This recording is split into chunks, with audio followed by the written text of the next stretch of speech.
Good evening, sports fans. My name is CrobatFTW, owner of the Los Angeles Nido Kings for the GBA. This is actually my first preseason game for Season 3 of the GBA.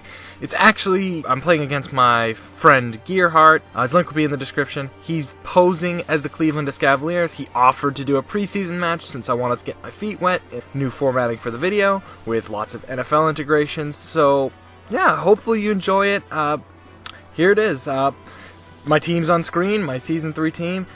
And so I'm going to jump into the intro for this match right now.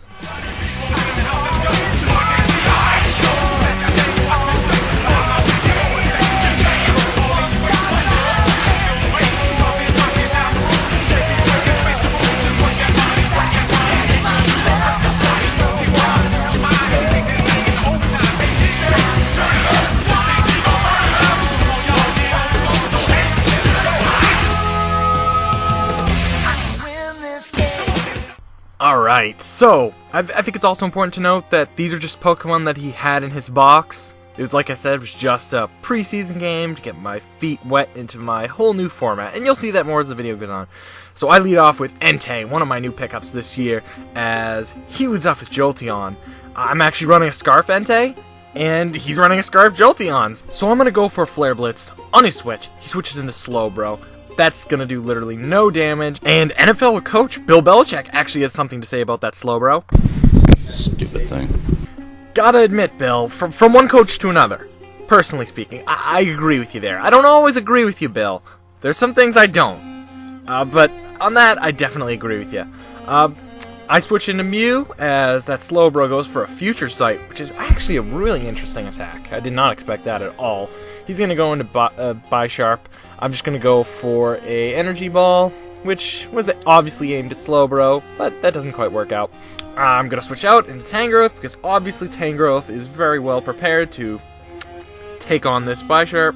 It's going to go for a knockoff. It's not going to do very much. I'm going to get some Rocky Helmet. It's all good, until I see that Future Sight, and that does 130 damage, and that's really painful. Tangrowth doesn't like taking those at all. So I'm going to have to switch out. I'd like to get some Regenerator back, so I'm going to go into Billy, which is actually a Cobalion, who you will only see for not very long in this match, as it's going to switch out. Going to go back out into Mew. He's going to Mega Evolve and just go for, well, let's see. It's going to be facing, its back is facing to us, and he's going to go for a Focus Blast, which is not going to miss, but Mew is going to eat that up so well. So, Mew's doing pretty well over there, chilling. Bossa Nova, he's obviously going to switch. He knows that I'm running a lot of Special Bulk, and that none of his attacks will do very much. Bisharp's in, I predicted that. I go for the Willow. Burned. That thing's not scary anymore. It wasn't even really that scary, considering I have Tangrowth, but it's especially not scary now. It's sitting at a little over half health. And I still don't want to stand because I don't want to get knocked off or anything. I'm just going to go back into the Tangrowth here, which can definitely take on any hit. He just goes for a knockoff that does like less than 20 damage. Actually, that Bisharp is under half now. He's going to go for an Iron Head. I actually thought he might switch here. He didn't. Sleep Powder doesn't do anything. Oh well, not the end of the world. So I'm going to go switch out again. I'm going to go into Mega Pinsir. It's not Mega Evolved yet, but you shall see it Mega Evolve pretty soon.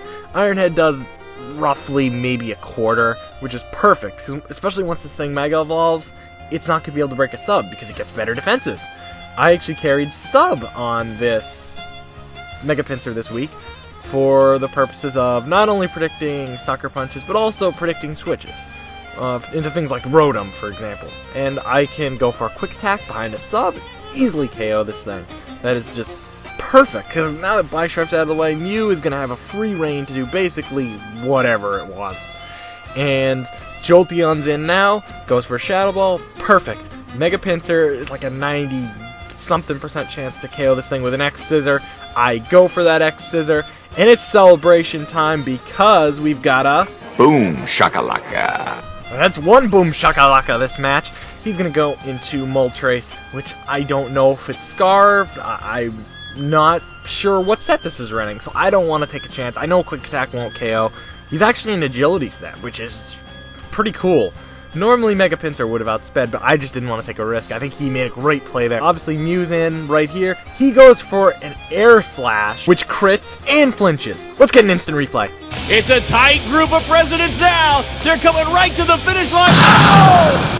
So as you can see, Mew really didn't like taking a hit like that. I mean, it did about half, and that just wasn't fun. So he's going to keep going for more Air Slashes in hopes that he'll get more flinches, but I'm just going to get a nice Ice Beam off. That's going to do about a quarter. That's okay damage, I guess, considering this thing doesn't have a lot of special attack investment.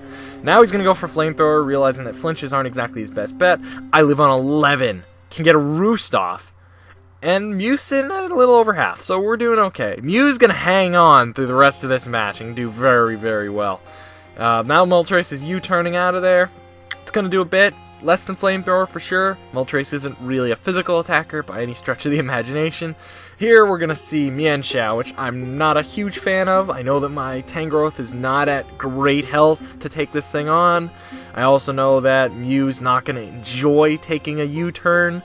I see Fake Out, and I'm actually just absolutely thankful that I see Fake Out, because that means it's a Life Orb variant, which means my Scarf Entei can outspeed if I need it to later. I was really, really fearful of a Scarf Mienshao here. Thankfully it's not. I can take the U-turn, that's perfectly fine. I'm sure he'll probably just go into Moltres. He does, which is just fine. I know that actually I outspeed now, because I'm running some speed investment just to outspeed Moltres. I go for an Ice Beam right there. That's cool. Does about another 25%. We're getting pretty close to half. I go for another Roost, because I want to be able to take another U-turn, or Flamethrower, or whatever this thing throws at me. It's going to be a U-turn. Perfectly fine. I'm sitting at half health. Mew's once again surviving here, doing pretty well. Lots of feathers flying about, not only on that Moltres, but Mew's roosting. And the funny thing is, I don't see any feathers, just a giant tail and a bunch of genetic information. Obviously this Mienshao's in now. I'm going to go into Mega Pinsir, which even though it's at about half health, should be able to take any hit, because it has good defenses, especially the U-turn. U-turn does less than 30, or around 30. So that's perfect. He's now going to go into Moltres. I could have expected that. That was pretty obvious.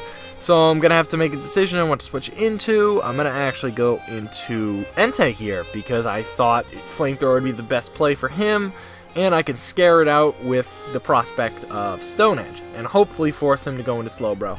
Entei does take that hit relatively well. Can't take another, but like I said, I know I outspeed. He switches Fearing the Scarf Entei, or the Extreme Speed, or whatever. I do just go for the Stone Edge. It does not much at all, because Slowbro is basically a hard counter to Entei. Thankfully, only this team has it. He's going to go for Future Sight as I switch into Mew, which thankfully has good special defense, and will be able to take Future Sight any day of the week. So Mew's chilling here. I'm going to go for a Grass, Energy Ball on the Switch. I wasn't too excited about predicting. I wasn't going to make any weird predictions there. Figured I'd just stay in case he decided to over-predict, because I know I can outspeed and just get a Roost off. It's not really a big deal. I'm sitting at full health now. He goes for the U-turn. Perfect. I basically just got all that health back. I'm actually 2 above where I started. Could throw some leftovers in. I'm doing well. Mew is easily the most critical Pokemon in this game. I also take the Future Sight attack. It does about 30, and it's not very effective, so actually it does exactly 30. That was perfect. He's going to go for the U-turn with this incoming Mienshao. That's going to do a lot. I'm going to sit at 15. Not perfect spot for Mew to be in. I still have some roosting left to do, though, which is good. He's going to go into Moltres. That's fine, too. I know I'm going to be able to outspeed on whatever move it goes for next.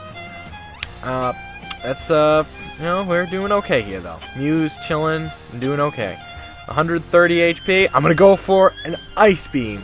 And then I'm going to go into the end zone. Obviously, Hail Mary pass and touchdown, and then you pump your fist like that. So we've got a very critical freeze through that touchdown. I'm going to pump my fist right now, because that is just seals the deal. This is going to be a game I can easily win now. In the long run, I know I can do it. I've got plenty of good pokes left, because I can just KO that Moltres. It can't escape a U-turn or anything. I just question how a fiery chicken can be frozen, but we'll save that for another day. So now this Mienshao is here, goes for Fake Out. That's fine, doesn't do too much to Mew. I also know that I can take one U-turn, so it's going to go for the U-turn like I thought. I'm going to live on 27. Perfect. It's going to get some life orb, but it's also going to have regenerator, so that's all going to be nullified. He then switches into Slowbro. That's fine, because I can go for an energy ball. That's going to do about half, which is nice. I'm going to get the special defense drop, basically forcing him to switch, because now he knows he can't take another energy ball. He does switch. He's going to go into Mienshao again. Flappy. I'm just going to go for another energy ball. No need to overpredict at all or do anything crazy. That's going to do 45%, which is a really nice chunk of damage. I'm going to switch out. There's not a huge reason to stay in. I'm just going to go into Tangrowth. It's at about half health. Probably not going to be able to take this thing on too well, or whatever comes in too well, given the low health that it's at.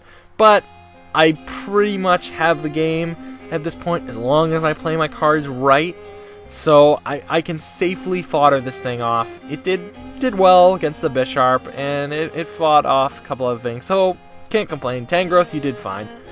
I'm going to go into Weavile now, because obviously Ice Shard is going to be very crucial to taking out this Sceptile. In order to beat it, I obviously can't really outspeed it. Actually, I can with Entei, but that's about it. So I'm just going to go for the Ice Shard. Goes and switches into Mienshao. That Ice Shard even does a ton to Mienshao, so that's nice. Mienshao goes for the Fake Out. That does a little bit to Weavile, but I'm running some bulk on Weavile, so it doesn't do too much. He's going to switch out again. Going to go into the Slowbro, as I'm just going to go for the Ice... actually, the Protect, because I predicted a possible high jump kick, maybe. I wasn't sure, but it was possible. So I go for a knockoff on Slowbro. It almost KOs. He goes for a slack off. That's actually totally fine. I just got the Rocky Helmet away. That's all I really needed. He's going to switch out to get more regenerator. And he's going to go into Mienshao, which should definitely die to a knockoff, because it's just sheer power.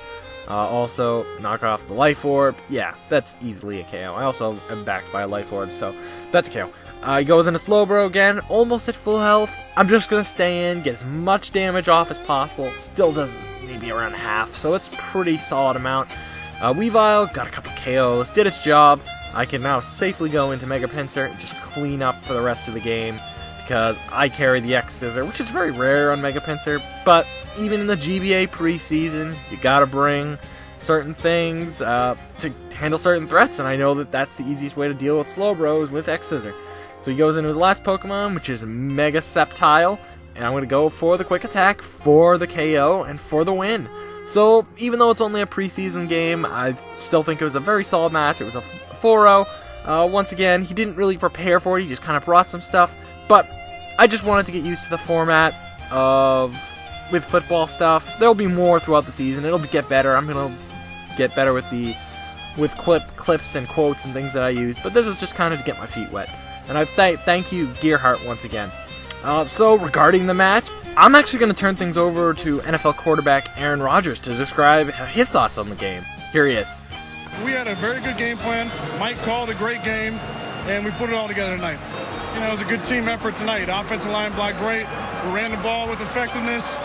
Guys made some plays down the field. And just getting back to the way we're capable of playing.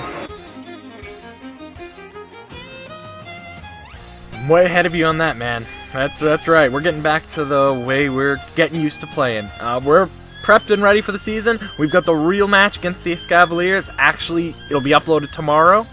There'll be NFL clips and everything, so I hope to see you then. Until then, rate, comment, subscribe, brobats, and peace out.